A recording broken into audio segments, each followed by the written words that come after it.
அனைவருக்குமே வணக்கம். சற்று முன் கிடைத்திருக்கக்கூடிய ஒரு மிக மிக முக்கியமான செய்தி ஒன்று வெளியாகி உள்ளது. சற்று முன் 7 ஆண்டு சிறை, உதயநிதிக்கு எதிராக நீதிபதி இறுதி தீர்ப்பு. பாலியல் வழக்கில் வசமாக சிக்கிய உதயநிதி ஸ்டாலின், இது மாதிரி பார்த்திங்கன்னா செய்திகள் வெளியாகிருக்கு. இப்போ சதுரடியாக அண்ணா பல்கலைக்கழகத்தில் நடந்த பாலியல் வழக்கின்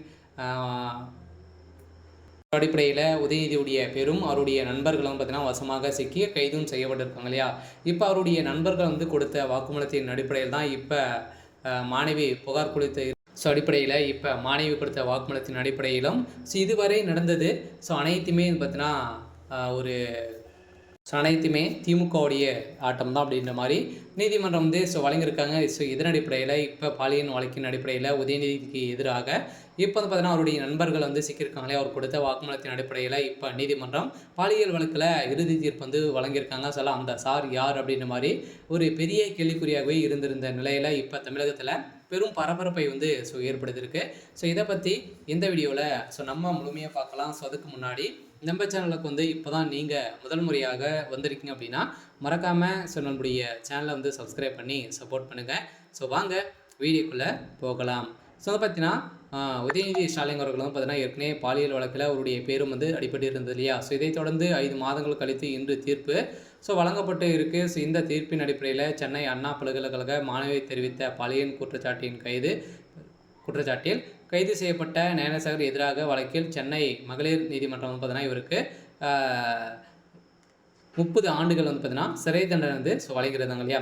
இதை தொடர்ந்து பார்த்தீங்கன்னா வருகின்ற ஏற்கனவே டிசம்பர் 24ஆம் தேதி புகார் சொல்லித்திருந்து. இந்த புகாரின் அடிப்படையில் இவருக்கு வழங்கிய தீர்ப்பின் அடிப்படையில் இப்போ உதயநிதி ஸ்டாலின் அவர்களுக்கும் இதில் தொடர்பு இருக்குது அப்படின்ற மாதிரி தான் இப்போ தகவல் வெளியிருக்கு. இந்த தகவலின் அடிப்படையில் பார்த்தீங்கன்னா காவல்துறை விசாரணையை சிபிஐக்கு மாற்ற வேண்டும் என கோரி தொடர்ந்து வழக்கை விசாரித்து வந்த சென்னை உயர்நீதிமன்றம் கடந்த டிசம்பர் 28ஆம் தேதி பெண் மற்றும் ஐபிஎஸ் அதிகாரி அடங்கிய சிறப்பு புலனாய்வு குழு விசாரணைக்கு மாற்றி அமைக்கப்பட்டது. இந்த விசாரணை அடிப்படையில் இப்போ அதிரடியாக பார்த்தீங்கன்னா உதயநிதியுடைய நண்பர்கள் கொடுத்த வாக்குமூலத்தின் அடிப்படையில் இப்போ சதுரடியாக ஞானசார் அவர்களுக்கும் 30 ஆண்டுகள் மகளிர் ஆணையம் வழங்கியிருக்காங்க. இதை தொடர்ந்து உதயநிதி ஸ்டாலின் அவர்களுக்கும் 7 ஆண்டுகள் சிறை தண்டனை விதிக்க போகிறதாகவும் தகுந்த ஆதாரங்களும் பார்த்தீங்கன்னா சிக்கியிருக்கு இல்லையா. ஏற்கனவே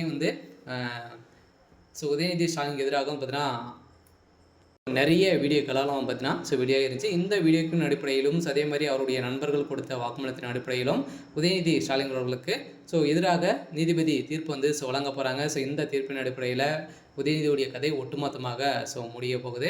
சரி, ஓகே. இன்னைக்கான அப்டேட் இதுதான். மறக்காமல் நம்மளுடைய சேனலை சப்ஸ்கிரைப் பண்ணி சப்போர்ட் பண்ணுங்கள்.